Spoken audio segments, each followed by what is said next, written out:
Olá, escritoras, escritores, povo do livro e amantes da literatura. Estamos aqui ao vivo para toda a máquina do mundo virtual, esse nexo primeiro e singular, diretamente dos estúdios Gargamel.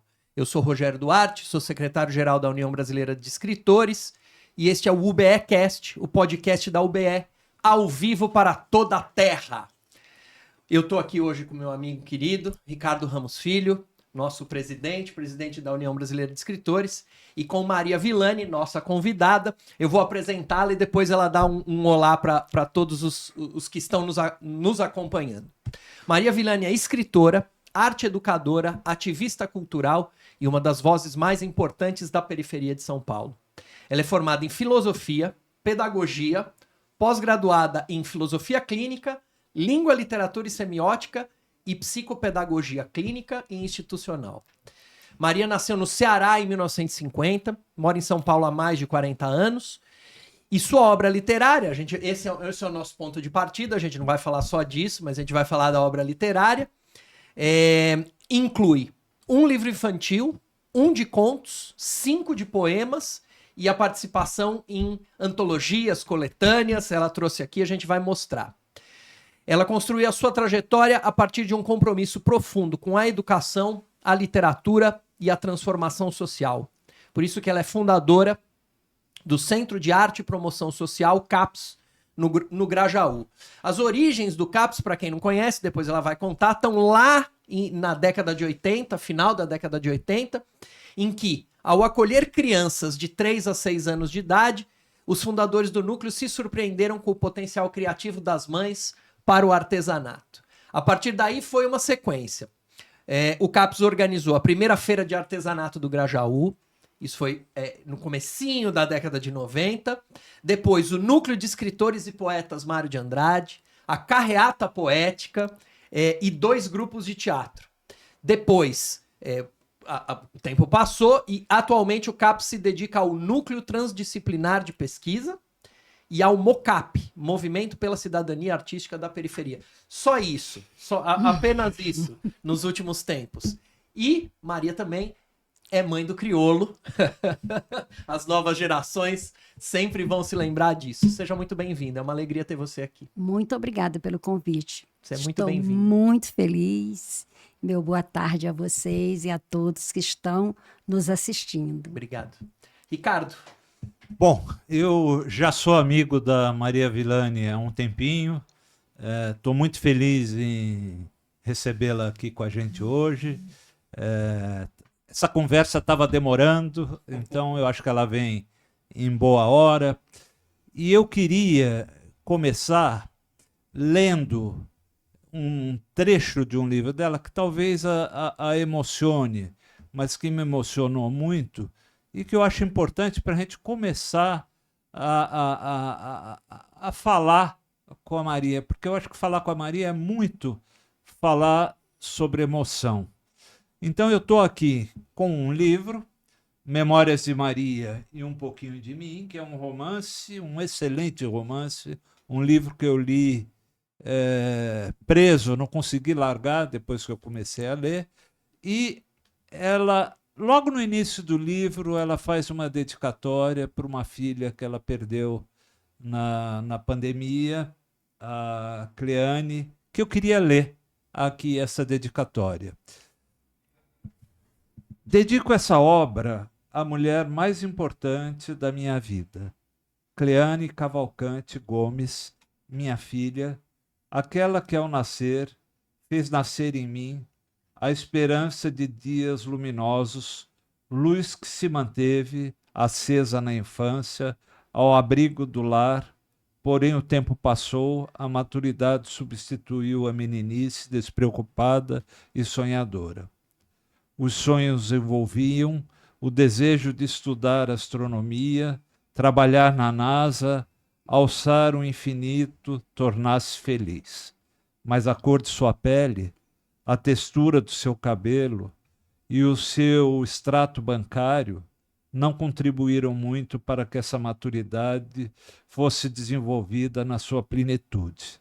A sua inteligência também atrapalhou um bocado, porque a inteligência, a sagacidade e a capacidade de raciocínio lógico são entendidas como defeito quando estão presentes numa mulher negra.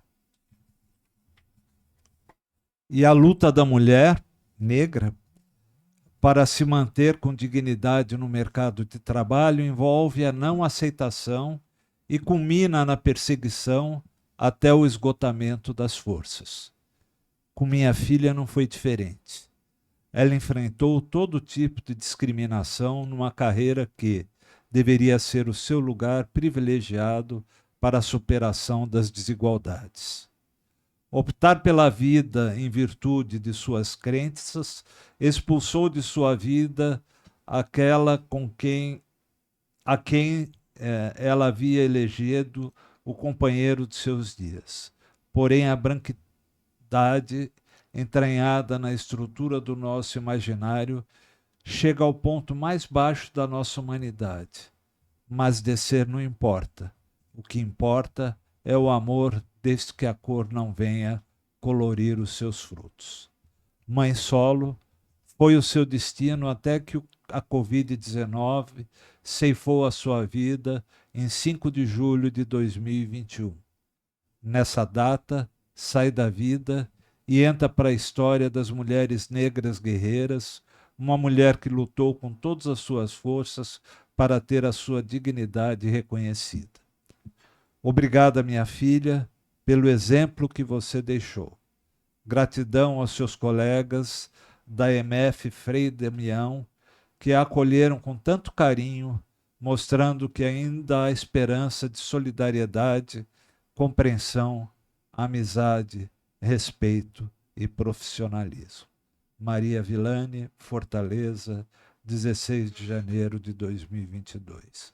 Eu acho esse texto lindo, e esse texto, o número de verdades que tem nesse texto, quando você se refere às dificuldades da mulher pobre, da mulher negra, da mulher sem recursos, eu acho que é um texto que precisava ser ouvido e que precisa ser ouvido. Por isso eu fiz questão de ler. E agora eu vou fazer uma pergunta, tá? Que a gente aqui quer ouvir você falar. Maria, eu acho que a Vera Eunice, ao tentar aproximar você da mãe, no prefácio aqui desse livro, Carolina Maria de Jesus, o que é sempre uma honra, comete uma imprecisão. Diz que você, como Carolina, escreve sem se preocupar com regras gramaticais. Eu discordo. Você escreve muito bem, corretamente. A gente percebe que, embora simples, foi alguém que estudou. Não à toa cursou filosofia, pedagogia, pós-graduou-se em filosofia clínica, língua, literatura e semiótica e psicopedagogia clínica. A semelhança com Carolina está no romance Memórias de Marinha e Um Pouquinho de Mim, na forma coloquial com que se refere ao Grajaú. Lembra o Canindé e a rotina da famosa escritora descoberta por Audálio Dantas. Mas são escritoras diferentes. Como o estudo chegou até você? Como o estudo chegou até você? Foi uma luta muito grande, né? Porque, assim, no primeiro momento da minha vida, o grande incentivo para os estudos foi do meu pai. Meu pai era um homem que lia muito, muito. E ele e minha mãe eram separados. E ele ficou com a gente. Então, todos os dias que ele chegava do trabalho, ele sentava com a gente e lia para mim e para meu irmão. Então, isso já foi um incentivo assim, muito grande, né? Porque eu era apaixonada pelo meu pai. Ele era apaixonado pela leitura. Eu me apaixonei pela leitura. É quase que uma equação matemática. Né? Isso. Então, assim... Mas ele faleceu, me deixou muito novinha. Quando ele faleceu, ele me deixou desenhando o meu nome, mas ainda não conseguia ler. E aí o difícil foi aprender a ler depois que ele foi embora, né? Porque eu tive que fazer isso sozinha. Mas eu consegui, né? Então você é autodidata, você aprendeu a ler sozinho. Sim. No primeiro momento da minha vida, eu fui autodidata durante muito tempo. Então, quando eu fui para a escola, eu já tinha uma bagagem, né? De muitos livros que eu havia lido. Então, não tive muita dificuldade para estudar, porque a leitura, ela transforma a gente. A leitura, ela contribui com o desenvolvimento das nossas potencialidades. Então, quando eu fui para o estudo regular, eu já tinha uma base, né? Agora, aprender a ler, eu aprendi em retalhos de jornal. Retalhos de jornal que eu ia para a bodega comprar alguma coisa e aproveitava Que os vinha retalhos. embrulhado. Sim, embrulhado. Embrulhava. O sabão, a barra de sabão, né? Que na época era barra de sabão, né? Comprava barra de sabão, comprava uma palha de aço, qualquer coisa vinha embrulhado de jornal. E aquilo ali era uma riqueza para mim. E né? tudo isso é no Ceará. Tudo no Ceará, em Fortaleza. Você só virar para São Paulo anos depois. Aí eu vim casada para Já São veio Paulo. casada. Já vim casada. Tá, Né? legal. Rogério, a qualquer momento, você tendo bom. pergunta, você interfere, Tá tá? bem. Vou falar um pouquinho. Memórias de Maria e um pouquinho de mim é quase um estudo sobre as memórias. Nele existem muitas Marias, todas elas um pouco você. Ficção e realidade se misturam a ponto de quase tornarem-se indistinguíveis. Escrever para você é isso? Conseguir essa mistura? É uma felicidade muito grande quando a gente consegue fazer literatura, né? Porque escrever, cotidianamente a gente escreve, né? Agora, produzir literatura é mais difícil, mas é muito prazeroso. Então, esse livro, eu passei 6 anos construindo ele. Então, foram 6 anos de muita paciência, com o objetivo de produzir literatura. Isso na parte do romance, né?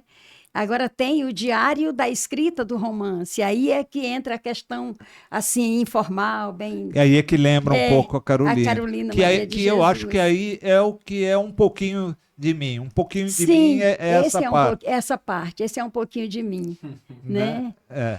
Então, assim, você fazer uma narrativa utilizando de tudo aquilo que você angariou durante a vida, né? Essa bagagem intelectual, né? Mas aí tem um momento que eu precisava ser eu mesma. Então, esse pouquinho de mim veio dessa necessidade de eu ser eu mesma, me deixar conhecer. Como é o primeiro romance, e a minha poesia, o pessoal fala que é muito rebuscada, eu quis escrever algo que fosse literatura, mas que qualquer pessoa tivesse acesso e compreendesse. E nele aparece, né, muito, no pouquinho de mim, aparece muito claramente, muito visivelmente a sua paixão pelo Grajaú, né? Sim, o Grajaú... é o meu país.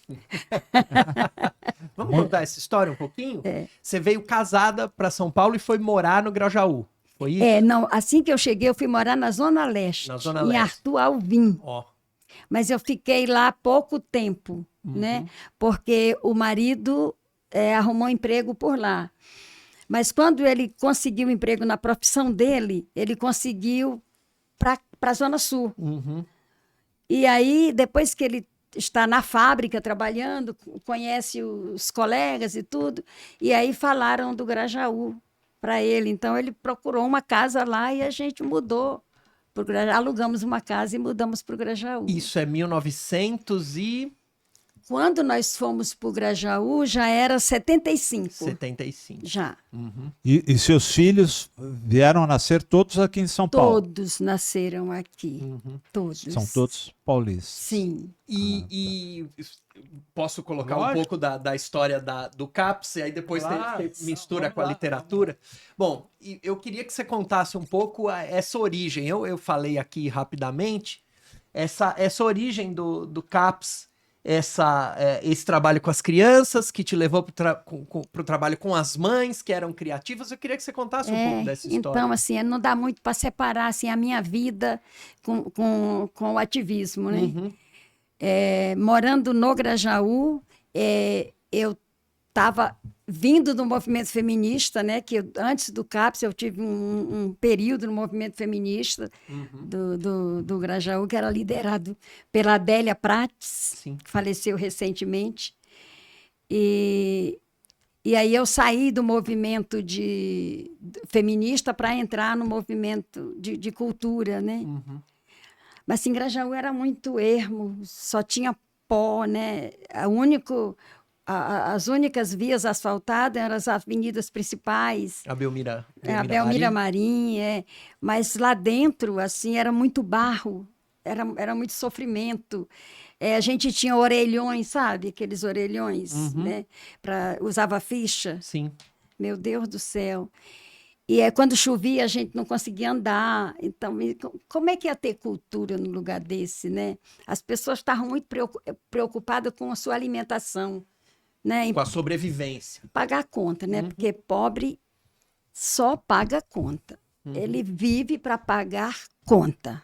E é a grande felicidade do pobre, é pagar conta. Porque uma coisa que pobre não gosta é ficar com o nome restrito, né? Não gosta. Então, eu tinha um grupo de mulheres que queriam trabalhar fora, mas e as crianças? Como é que fica? Creche tinha, mas eram poucas, né? Para o tanto de gente. Era Pouca um bairro vaga. muito populoso. Eu tinha construído uma casinha na frente e tinha uma nos fundos. E aí, o que eu fiz? Eu vou cuidar das crianças para as mães trabalharem. Só que não foi nada do que eu tinha pensado, né? Eu achava um absurdo cuidar de criança e não alimentá-las intelectualmente falando, que eu acho que o pior abandono que existe é o abandono intelectual. Porque a fome, numa esquina ou noutra, alguém te dá um pedaço de pão, né? Mas esse investimento no intelecto de uma criança é algo que, se não acontecer, é um prejuízo para a vida e, consequentemente, para toda uma sociedade. Então, eu convidei uma filha da vizinha que tinha terminado o ensino médio para alfabetizar as crianças. E aí terminou virando outra coisa. A gente fazia passeios com as crianças, era uma alegria danada. Eu tinha muita disposição, né? Eu tinha muita disposição para ser feliz. E você deu para essas crianças aquilo que você teve, aquilo que seu pai te deu? Pois é. E aí, no dia que fazia festinha, Dia das Mães, Dia dos Pais, essa coisa toda, as mães levavam doces salgados e elas cobriam com pano de prato. E aí os panos de prato me abduziram. Eu fiquei apaixonada por aqueles panos de prato. Porque, assim, você precisa ter sensibilidade para ver isso. Aquele trabalho, sabe? Aquela barrinha de crochê, aquele desenho pintado ou aplicado. Meu Deus, essas mulheres são artistas, né? E aí, conversando com as mulheres, a gente resolveu criar uma oficina comunitária de artesanato. Aí ficou nessa casa lá do fundo. Então, ficaram as crianças e as mães. Aí, a partir daí, a gente tinha que vender. E aonde que a gente vai vender? Vamos fazer feiras. Aí começamos a fazer feiras. Nos modelos do Nordeste. Sim, feiras. sim. E aí, um belo dia, a gente fez uma feira muito grande. E a gente foi procurar a gente pediu um palco para a administração regional, que hoje chama subprefeitura, né? E a gente botou o palco e a gente foi procurar artista no bairro. para animar a feira. E aí eu descobri que tinha muita gente. Foi aí que você colocou a plaquinha Procura-se Poeta? Exato. Precisa-se Precisa-se de poeta. precisa-se de poetas. É. Olha que legal. E aí a minha casa virou uma casa de encontros. E aí a gente resolveu fazer A gente não chamava sarau, a gente chamava recital. Vamos fazer recital, né? Então tinha periodicamente na minha casa um movimento de poesia, música. E aí o meu filho mais velho, Cleiton, ele começou a dirigir um grupo de teatro. Aí apareceram... tinha um circo-escola, tinha, não tem, né? Mas na época era dedicado só ao circo mesmo.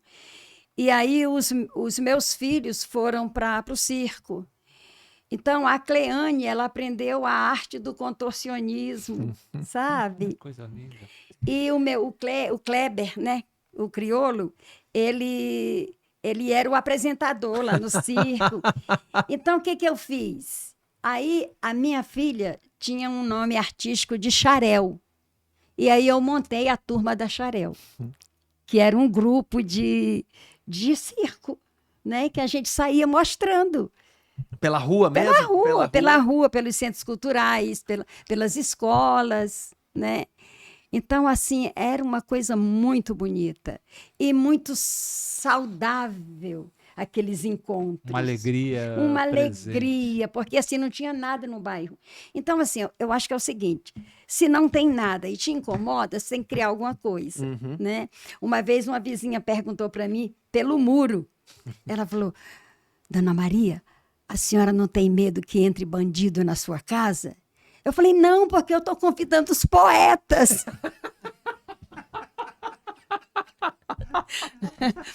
Uma certa ingenuidade, né?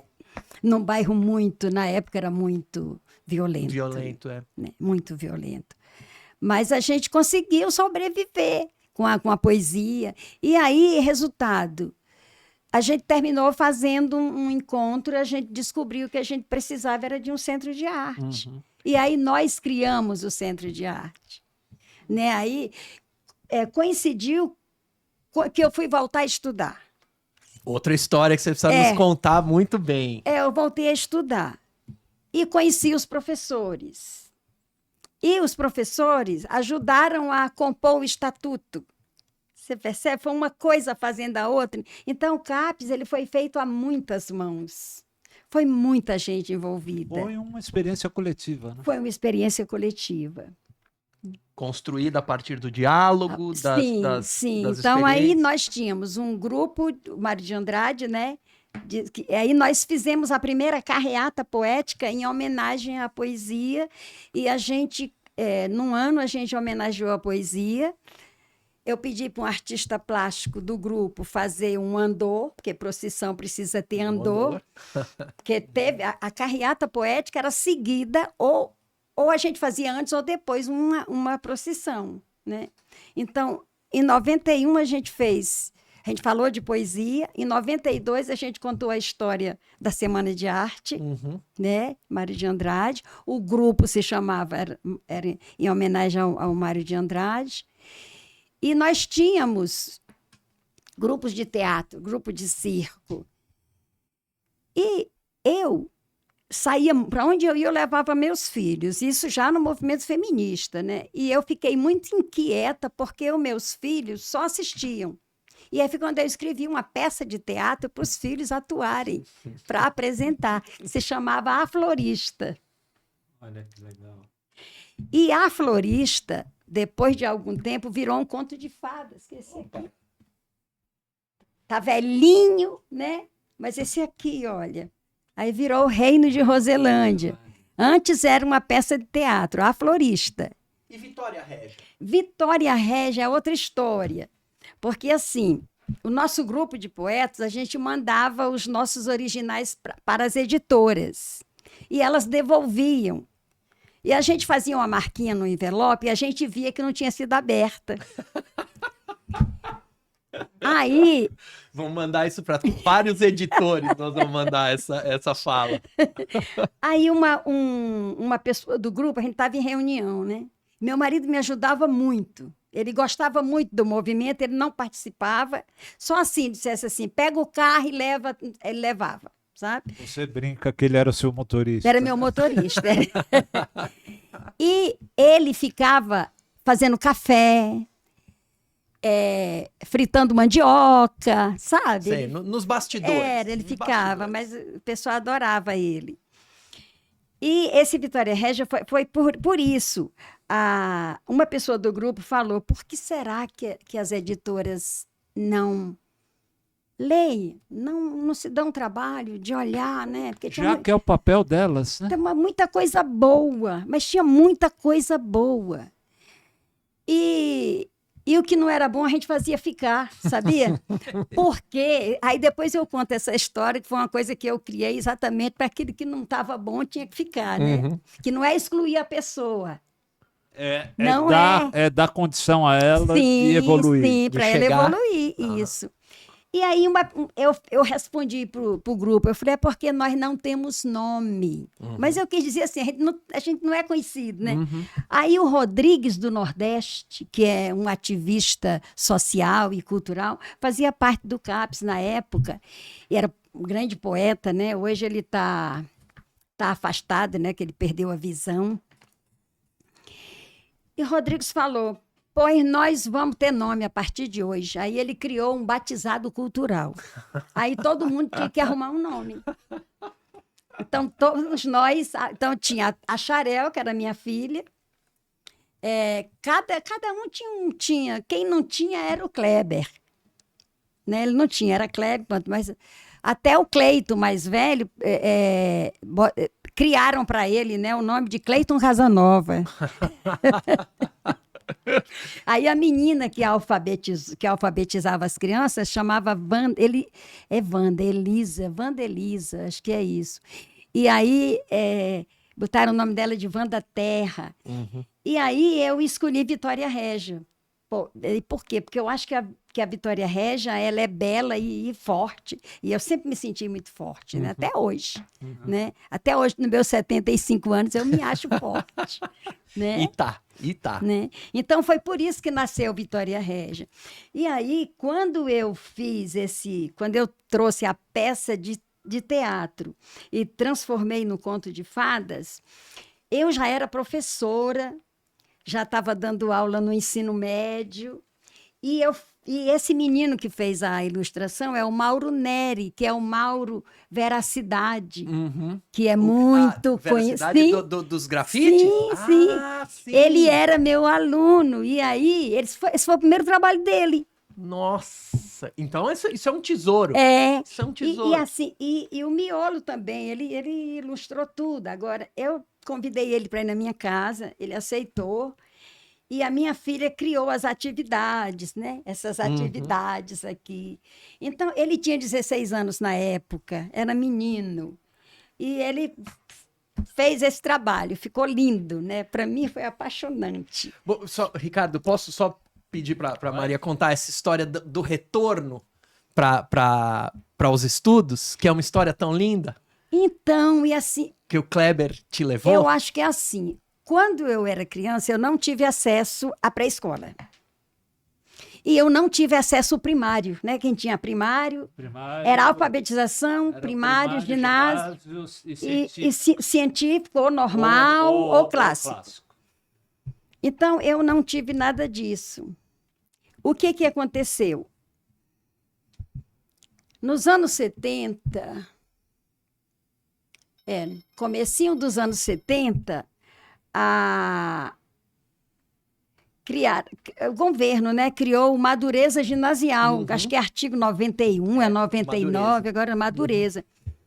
A gente não frequentava a escola, a gente estudava sozinho, ia lá e eliminava a matéria. Aí eu me meti nisso. Em 5 meses, eu só fui reprovada em matemática. E aí fiquei estudando sozinha matemática. Toda a folguinha que eu tinha, e fui lá e eliminei. 5 meses depois, eliminei matemática. Então, essa é a minha história com escola. Então, que, não na verdade, tive. É uma história de você com você mesma. E aí, o que aconteceu?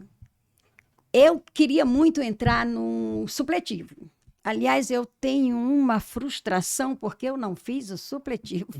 Eu queria tanto fazer o supletivo, mas eu não tinha condições de pagar. E a escola do Estado, eu achei que eu não tinha direito. Uhum. Porque eu não via mãe estudando, só crianças e adolescentes. E quando eu fui matricular o Kleber, eu já tinha o Cleito lá, 1 ano na frente. E o Cleito é mais velho 1 ano, né, do Kleber. E ele falou, mãezinha, que ele era muito assim carinhoso comigo, ele era muito cuidado, até hoje, né? Todo dia que ele chegava em casa, que vinha, sei lá de onde fosse, ele passava na venda, comprava uma paçoquinha, um tijolinho, qualquer coisinha para a mãezinha dele. E ele, mãezinha, por que a senhora não se matricula? Eu falei, meu filho, porque eu não tenho direito, é só para vocês.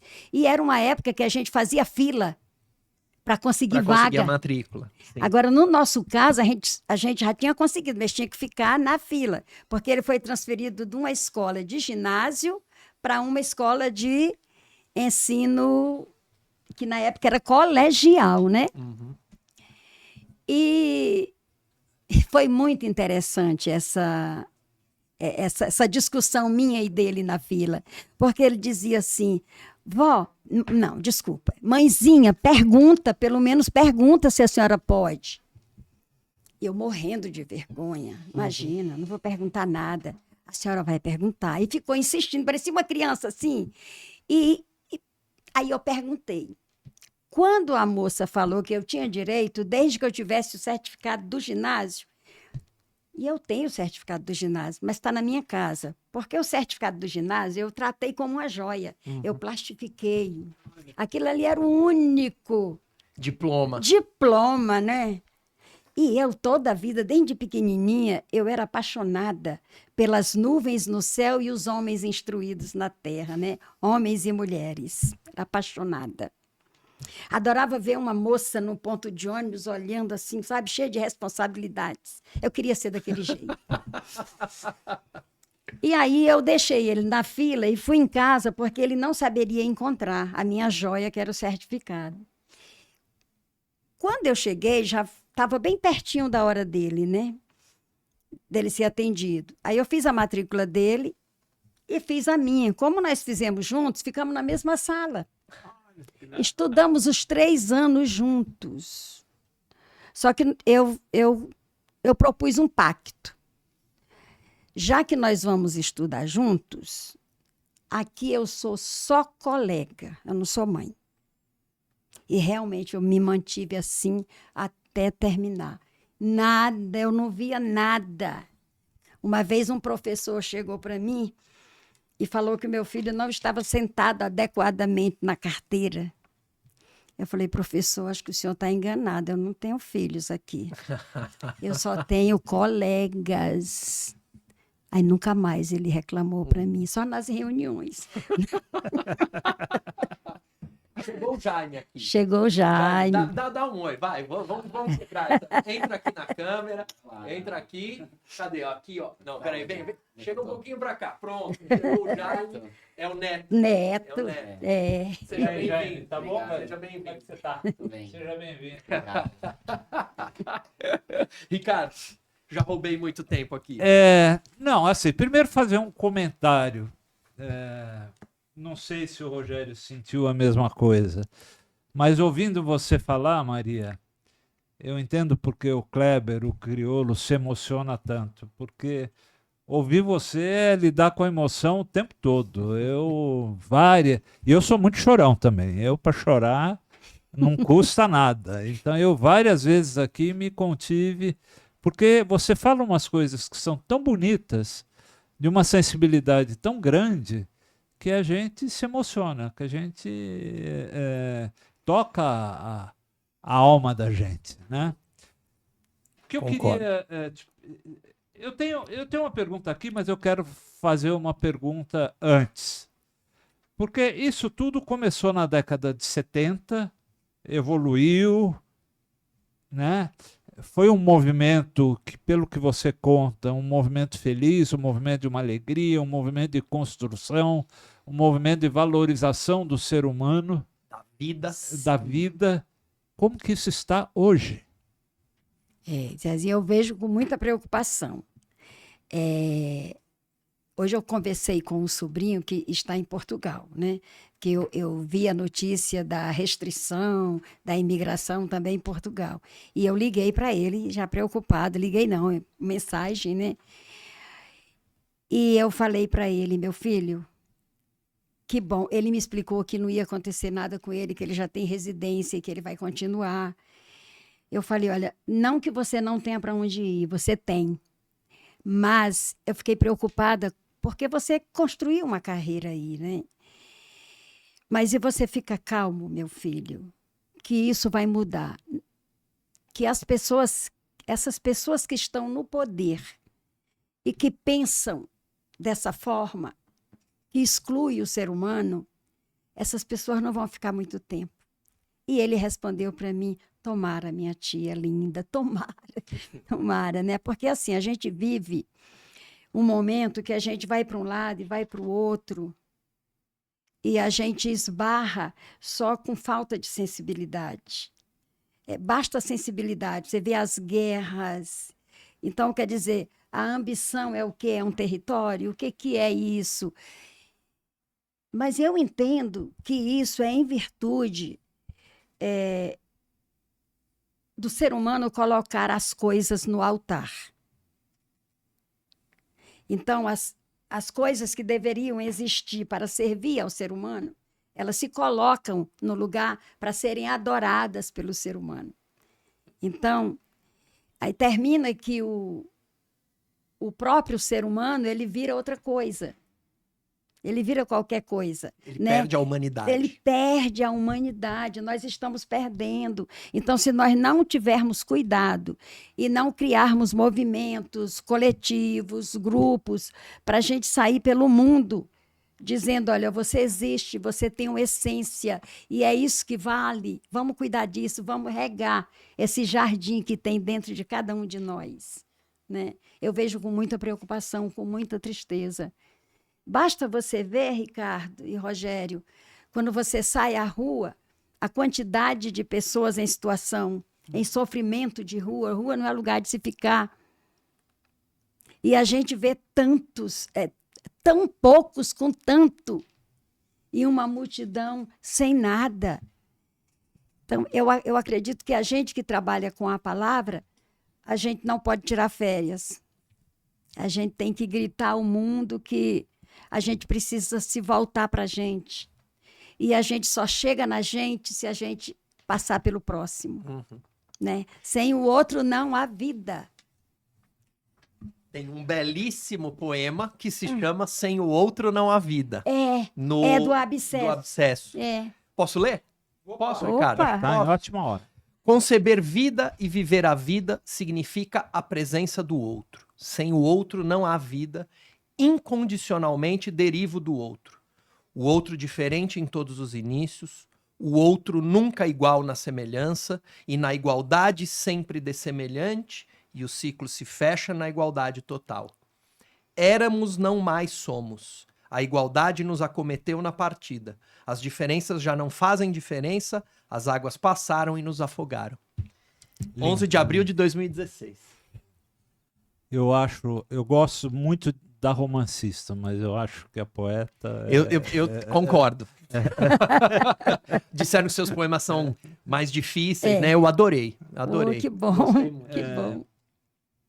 Você, no teu romance, Maria, você diz que sonha com o dia em que a violência será extirpada da face da terra. Como militante e batalhadora das causas sociais, como você vê o momento que nós estamos atravessando? É um pouco em cima do que você acabou de responder, mas como você vê isso? Ricardo e Rogério, eu estou escrevendo um livro que se chama Eu Preciso Consertar o Passado. É um romance épico, poético e ancestral. Meu tio, antes de falecer, ele me entregou uma obra que ele escreveu datilografada. E eu peguei esse livro, estou lendo e estou transformando num livro de poemas, contando, transformando tudo que ele escreveu em poemas. Então, assim, a gente vem da violência. Nós fomos gestados na violência. Eu estou numa fase da tia Conceição, que é uma tia minha de 2º grau, que eu não conheci, e que a forma dela se comportar,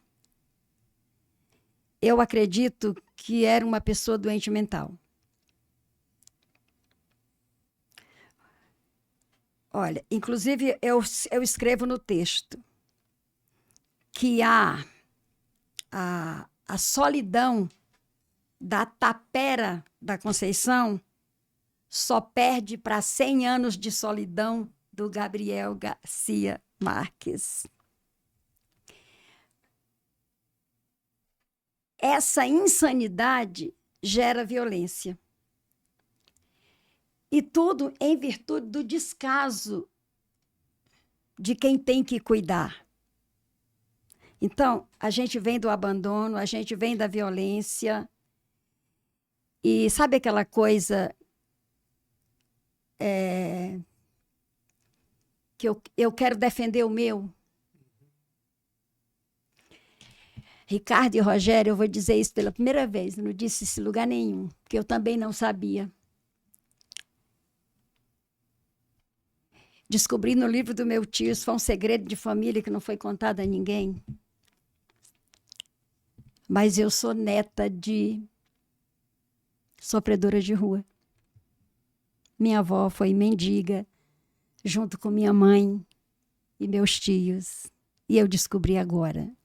Por esse livro. Por esse livro que meu tio escreveu, entregou para mim. E ele faleceu em 98, mas quem disse que eu conseguia ler o livro? O livro ficou lá. Não consegui avançar. Não, só agora, 2023 para cá, que eu fui folheando.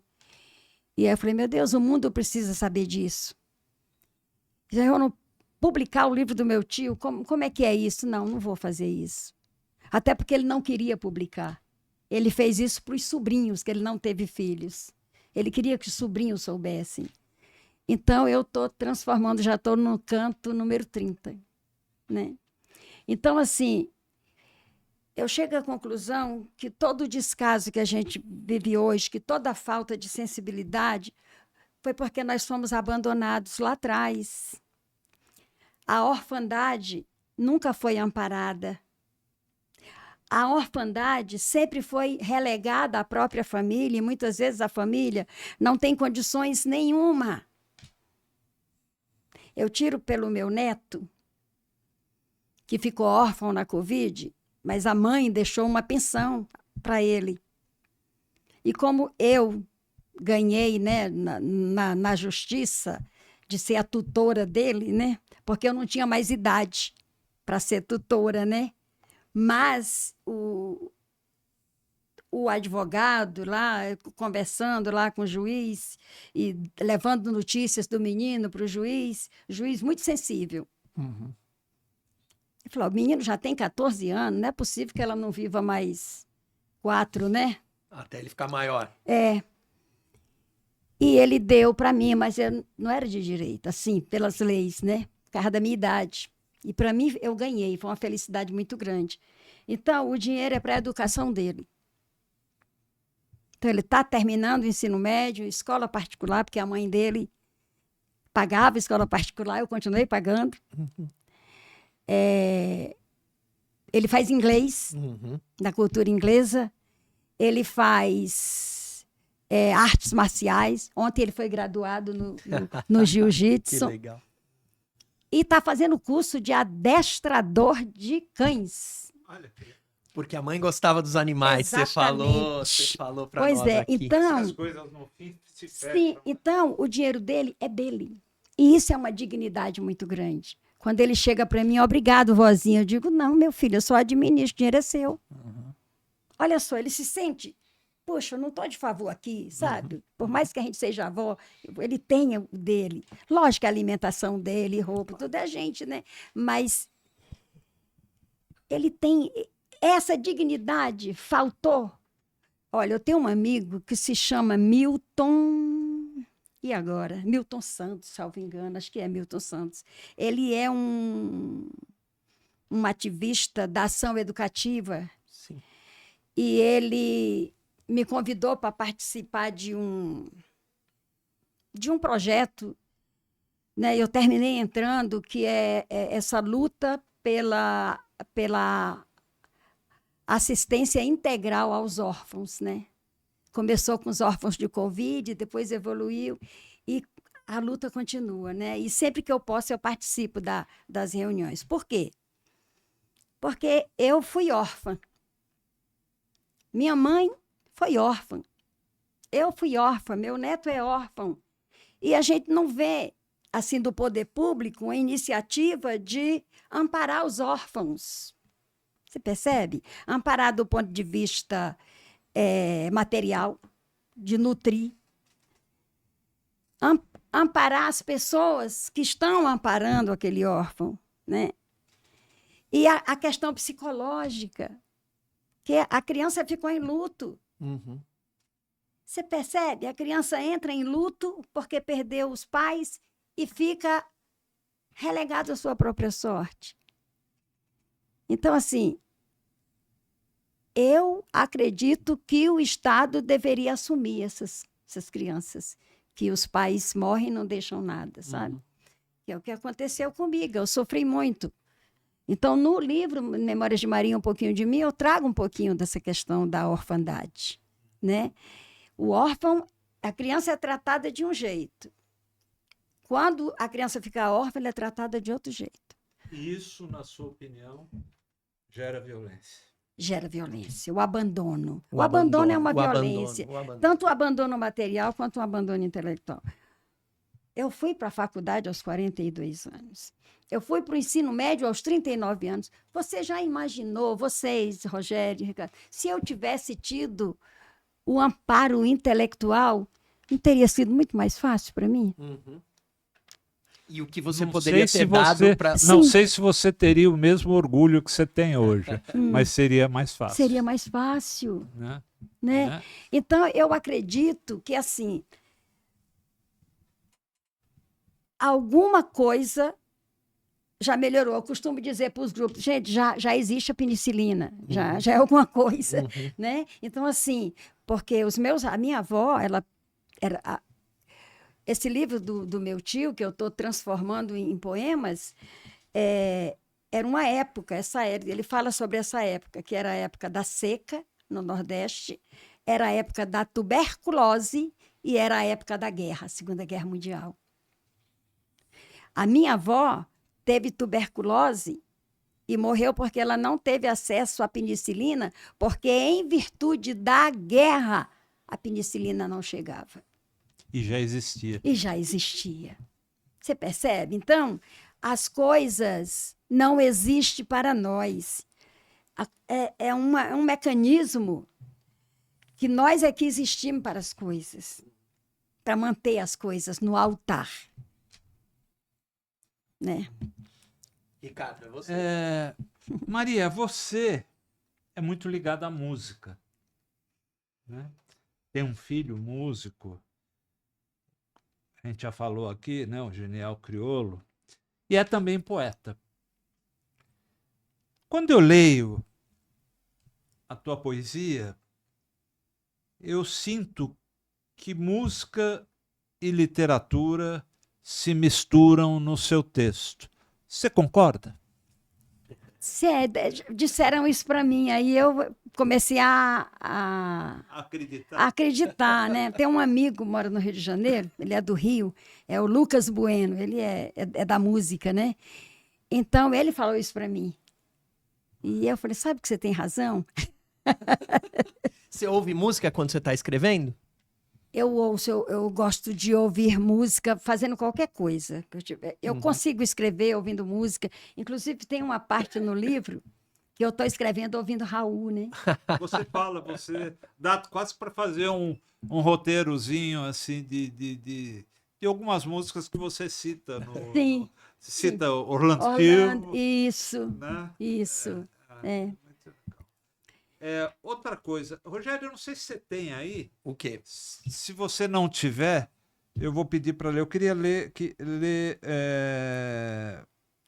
Esse poema que você... Altares das Coisas. Isso, você tem aí? Página 43, né? Eu vou pedir para você ler, porque eu estou sem óculos. Claro. E a letra aqui é muito pequenininha. A abscesso é pequenininho. 43... Opa. Altares das Coisas. Eu sou o nada se nada tenho.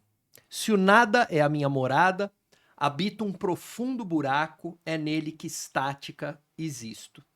Enquanto nos altares das coisas, a movimentação se faz presente, as suas vozes ecoam como guizos, arranhando os meus ouvidos, dizendo da minha incompetência e destituindo-me do estatuto de pessoa, recalcada no meu desalento existencial perante as moléstias do meu mundo. O encantamento das coisas absorve as vidas que sucumbem à sua magia. Pelas encantadas coisas se aniquilam todas as formas de vida. Acho lindo. Esse é um belíssimo poema. Um belíssimo poema. E aí vem a pergunta, né? Você se considera mais prosador ou mais poeta? Poeta. Eu também acho. Concordo com você. Voltando, esse livro que você está escrevendo agora é em poesia. É em poesia. É em poesia. É. Você pegou esse relato do seu tio e está transformando em poesia. Transformando em poesia. É muita dor. Dividido em cantos. É um épico mesmo. É um épico, Uau. Dividido em cantos, Tem alguma pergunta? Vai você, Ricardo, vai lá. Faz você. Eu faço aqui. Sim. Depois faz você Tá uma. bom. Maria, você tem muito contato, a gente falou aqui o tempo todo sobre isso. Você tem muito contato com a periferia, né? E tem um trabalho militante junto a ela. A gente vê a direita crescendo e imagina que está chegando lá. É verdade? E em caso positivo, por quê? Posso adicionar? Você participou do movimento feminista e o movimento feminista teve muitas conquistas, né? Então, se puder misturar isso aí... Sim. Então, estamos avançando? Tem esperança? É isso, Ricardo? Essa é a pergunta? A pergunta eu acho que é um pouco disso. Assim, essa direita que incomoda tanto a gente, que assusta tanto, uma direita que é capaz, como aconteceu essa madrugada, de se reunir no Congresso e passar um projeto de lei que favorece os ruralistas e acaba com a natureza. É violenta. Essa direita tão violenta, ela chegou... Porque eu vou até te dizer por que eu tenho essa impressão. Eu tenho a impressão que nessa última eleição a periferia não votou tanto quanto com a esquerda como costumava votar. Eu estou certo? Sim. Eu acredito que sim. A nossa história, ela é... Se a gente for fazer um retrocesso aí, uma retrospectiva, o nosso país esteve muito mais nas mãos da direita do que da esquerda. Sempre. Né? Muito mais. Eu acredito que isso se deve muito à nossa educação básica. A escola, eu trabalhei 23 anos em escola pública. E assim, eu não vi, tanto como eu gostaria de ver, essa preocupação de uns com os outros. Então, assim, o individualismo como se diz, assina embaixo de tudo que está acontecendo. Existe e é incentivado, né? Sim, porque é cada um por si, sabe? Farinha pouca, meu pirão primeiro, sabe? Tem tudo a ver. Então, assim, a nossa educação na escola, ela é falha, a nossa educação na família ela é falha, e principalmente agora, que eu lembro que eu criei os meus filhos mais velhos, eu ficava cuidando dos filhos. E isso não me impedia de fazer movimento, de exercer meu ativismo. Meus filhos nunca me impediram, nem meu marido, né? Nunca ninguém te impediu de sonhar, né? Não, não. Então, assim, mas a grande maioria das pessoas que vivem na periferia, elas estão tão saturadas, elas são tão exploradas. Você veja uma empregada doméstica que trabalha na Avenida Paulista e mora lá na beira da represa, no Grajaú. Quanto tempo essa pessoa perde nos ônibus? Ela já chega no trabalho cansada. E ali ela tem que dar conta daquele trabalho em tantas horas. Depois ela volta. Que já é um trabalho exaustivo. Exatamente. O que sobra para essas pessoas? Então, eu sinto que a gente está num labirinto que, quando a gente consegue ver uma luz, alguém apaga essa luz, sabe? A gente não consegue exercer o nosso livre-arbítrio. E a gente, muitas vezes, que esse livre-arbítrio é muito limitado, é até a página A, na página B a gente já não exerce mais, é igual a pessoa que tem um emprego, está infeliz no emprego, mas ela fica infeliz. Então, a nossa periferia está doente. E uma coisa que está me incomodando profundamente, me perdoe as pessoas que acreditam, que é essa coisa do empreendedorismo. Sabe, eu acho eu não sei nem como nomear isso. Porque, assim, eu sou de uma época que assinava a carteira e você tinha uma estabilidade. Os direitos trabalhistas. Os direitos trabalhistas. Então, quer dizer... Hoje todo mundo quer ser pessoa jurídica. E o empreendedor é uma armadilha. Porque, lógico que tem muita gente que vai dar certo. Tem, até porque nem todos partem do mesmo ponto, né? Uhum. Tem gente que tem ajuda, tem, sabe, alguém começou por ele, tudo dá certo. Mas a grande maioria não. E vem as frustrações. Na realidade, eu sinto que o nosso povo está doente. Está muito doente. Olha, a violência nas periferias, ela continua, ela já foi muito maior.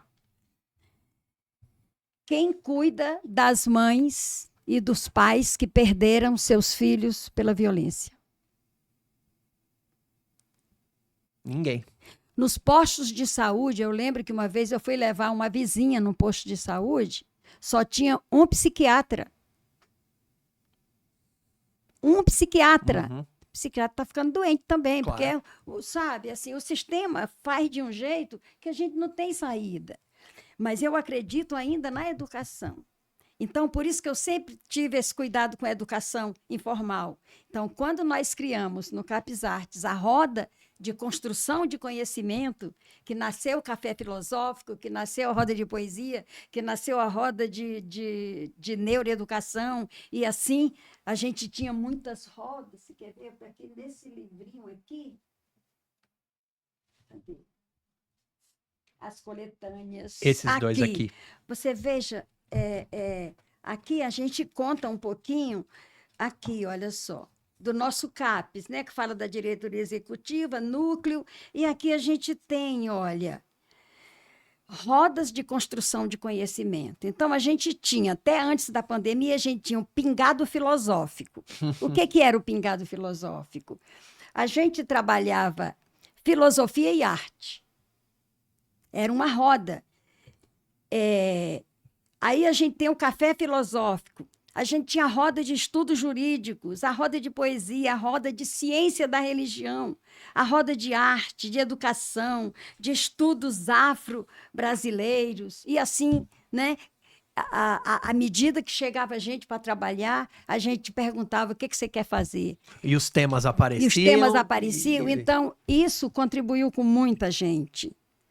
Então, assim, eu acredito... Até porque foi um movimento, pelo que eu vi você falar aí, Maria, muito alicerçado na escuta, né? Na em escuta. ouvir o que as pessoas Exatamente, queriam, né? exatamente. Então, quando a pessoa chegava e se voluntariava, a primeira coisa que a gente perguntava era o que você gostaria de fazer? A gente não dizia, eu tenho isso para fazer. Não. O que você gostaria de fazer? Ah, eu quero fazer uma roda para falar da África, então vamos fazer. Fazer a roda da África, né? Ah, eu quero falar de neurociência. Vamos fazer a roda de neurociência. Me aparece um jornalista que diz, Dona Maria, a senhora vai fazer café filosófico no Grajaú? Eu olhei para ele e falei, mas por quê? O Grajaú pensa. E ele ainda perguntou, e se alguém falar uma besteira? Eu falei, besteira é uma questão filosófica, a gente vai filosofar sobre a besteira, né? A gente vai analisar a besteira, né? Exatamente. Né? Então, assim, nós subestimamos o outro.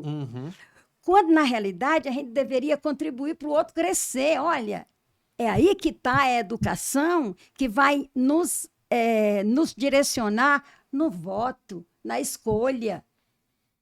Entendeu? Então, lá no CAPES Artes, oficina, teve uma senhora que não conseguiu, que eu falei assim, ó, só vamos publicar coisa boa. Aí, de repente, aparece uma coisa que não está boa. Aí, vamos nos reunir entre nós. O que nós vamos fazer? Essa senhora aqui, a gente não pode fazer isso com ela. Ela vai ficar mal na frente dos outros colegas, né? Uma professora pegou o material dessa pessoa e foi para a casa dela. Trabalhar esse material. Trabalhar esse material dela com ela. Ninguém descaracterizou o trabalho dela. E hoje ela escreve relativamente bem.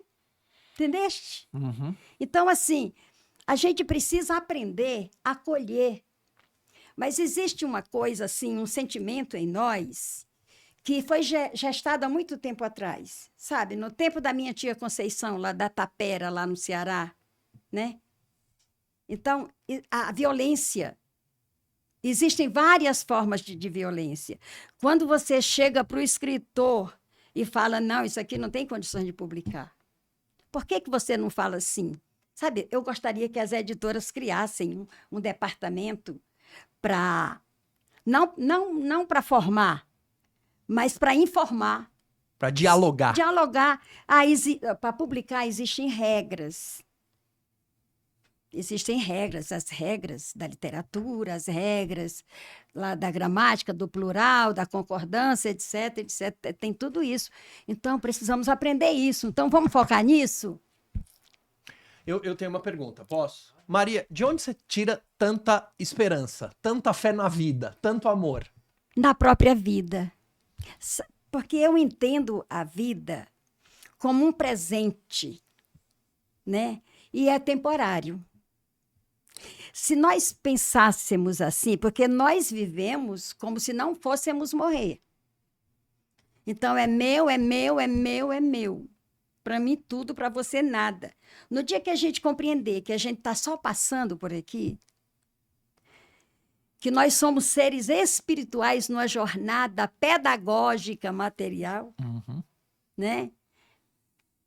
A gente vai aprender a ser solidário durante a viagem. Durante toda a viagem. Na hora de entregar o nosso passaporte, que é esse corpo que só vale aqui, né? A gente precisa ter deixado nossas marcas, né? E deixar essas marcas nas pessoas que conviveram conosco. Nós precisamos, eu costumo dizer assim, olha, que nós precisamos de mestres, amigos e amores.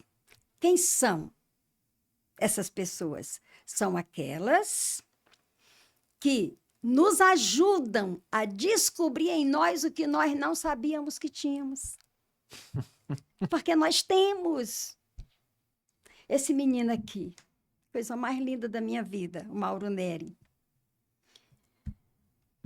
Ele fazia grafite, era novinho, né? O pessoal falava que ele fazia pichação. Picho, Neri. Aí eu chamei ele para conversar e perguntei se ele queria fazer isso com o meu livro. Veio para casa, apresentei ele para minha filha, eles ficaram 2 adolescentes ali conversando, saiu essa coisa linda. né? Aí eu mandei para a gráfica. É um livro doméstico, não tem ISBN, não tem nada.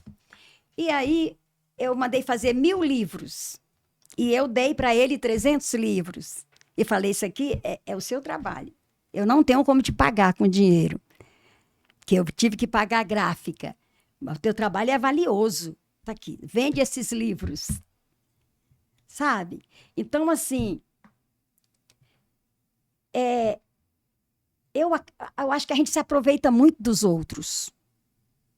Eu acho que a nossa relação com as pessoas tem que ser horizontal. Eu quero para mim, mas eu também quero para ti. Eu tenho que entender que eu só vou ser feliz se as pessoas à minha volta estiverem felizes. E o que depende de mim, eu tenho que propiciar. Por exemplo, o cuidado no falar com a pessoa. Sabe? Tentar entender, embora não concorde com o erro do outro, mas, assim, separar a pessoa do erro. Que a pessoa é muito mais do que aquele erro que ela cometeu. Então, eu acredito que quando a nossa educação chegar aí, porque nós exigimos, Rogério e Ricardo, mais punição do que educação. A nossa educação, ela escola, inclusive, é punitiva. É punitiva. Então, se na hora que eu disser assim, cara, você fez uma besteira, vamos conversar? Porque tu não és essa besteira, tu és muito mais, vamos conversar. Né? Vamos conversar, porque, pelo amor de Deus, você é muito mais. Então, nós somos assim, a pessoa fez 99 atitudes boas. Aí ela faz uma que não agrada, ela está cancelada, execrada. A gente precisa mudar isso. E a gente só vai mudar por meio da educação. Então, a gente tem que sair na rua, na chuva, sabe? E a gente precisa falar. Principalmente a gente que trabalha com a palavra. A gente precisa. Ricardo fecha. Eu acho que um pouco você já falou, mas é uma pergunta que a gente costuma terminar com ela. Você, no momento, está trabalhando somente nesse livro que o seu tio deixou? Ou está fazendo alguma outra coisa? Estou trabalhando no Reflexões em Grãos, escrevendo o 4º livro da coleção. Ah, que bom. Que bom. Então a gente pode contar com em breve o 4º volume. Em breve tem um lançamento pela Planeta, editora Planeta. Opa! A Ciranda do Tempo. Você avisa a gente, né? Pra gente ir. Estaremos lá. Aí a gente põe na mídia da UBE e tudo para fazer uma propagandazinha para acredito mais que em gente outubro lá. a gente vai ter lançamento pela Planeta. Bom. Vamos estar lá. Estaremos lá. Estaremos lá. Maria, você não calcula o quanto foi... Eu vou falar para a gente. Pode falar. Em nome do Rogério, mas... a emoção que foi conversar com você. Você é uma pessoa privilegiada e está com a gente aqui nesse momento. Você enriqueceu nós dois. A gente sai daqui enriquecido. Verdade. Muito obrigado, viu? Também. Muito obrigado. Maria. Quer se despedir, Maria, do nosso público? Eu quero agradecer a Papai do Céu, em primeiro lugar, por eu estar aqui, que não estou por acaso, deve ter alguma razão, né? Agradecer o convite que você me fez, Ricardo, e dizer da honra que é te conhecer. Rogério, você também, Obrigado. Muito carinho. Agradecer a presença do Jaiminho, meu Jaime neto. tá aí. Daquela moça linda ali. Ana Clara. Ana Clara. Maria Clara. Maria Clara. E gostaria de dizer para todos os que estão me ouvindo, né, nos ouvindo, nos vendo, que vale a pena viver e vale a pena lutar pela nossa qualidade de vida. E ela começa quando a gente se sente humano e quando a gente consegue entender que o outro é uma extensão nossa pela qual a gente se volta para a nossa subjetividade. O outro é o caminho para nós, né? Então, que eu quero deixar essa mensagem de que o outro é muito importante para você. E dizer que o lar é um laboratório para se aprender a amar. E a gente veio aqui para aprender a amar. Muito obrigada. Obrigado. Bom, a gente costuma terminar, eu costumo ler um poema. E eu tinha separado o Sem Outro Não Há Vida, mas a gente já leu esse poema, então eu vou ler outro que eu adorei, que eu coloquei aqui. Esse aqui é engraçado, eu coloquei esse poema para mim. Eu ia ler o Sem Outro Não Há Vida. Como a gente já leu, eu vou ler o Meditação, que eu achei um poema lindíssimo. E aí a gente fecha. Num voo com asas de mercúrio, em lampejos de felicidade, encontrei no fundo da minha alma uma mandala, um círculo perfeito. Agora, o intervalo existe, é música, e bate em minha alma e dança em minha mente, sem apelos. Nem tempo, nem espaço, puro transe. Obrigado, Maria. Obrigada. Obrigada mesmo, muito obrigada. E nós que agradecemos. Fechando aqui, nossa trilha sonora é de autoria de Zeca Viana, Candongas Não Fazem Festa. Esse é o nome da nossa trilha. Ele, aqui em Batista, é o responsável pelas nossas redes sociais, ele que vai fazer os cortes com as falas da Maria. Gargamel Produções faz produção e efeitos. Rodrigo Costa, Maria Clara, Vinícius Souza e, claro, aqui a Gargamel Produções, alternativos seres azuis que só fazem o que querem, pois é tudo da lei. A gente falou do Raul hoje, é tudo da lei aqui no bairro do Limão, em São Paulo. O roteiro é de Rogério Duarte, a UBE é a Casa do Escritor Brasileiro. Associe-se e participe do nosso podcast, ube.org.br/associe. Tem mais não, até a semana que vem.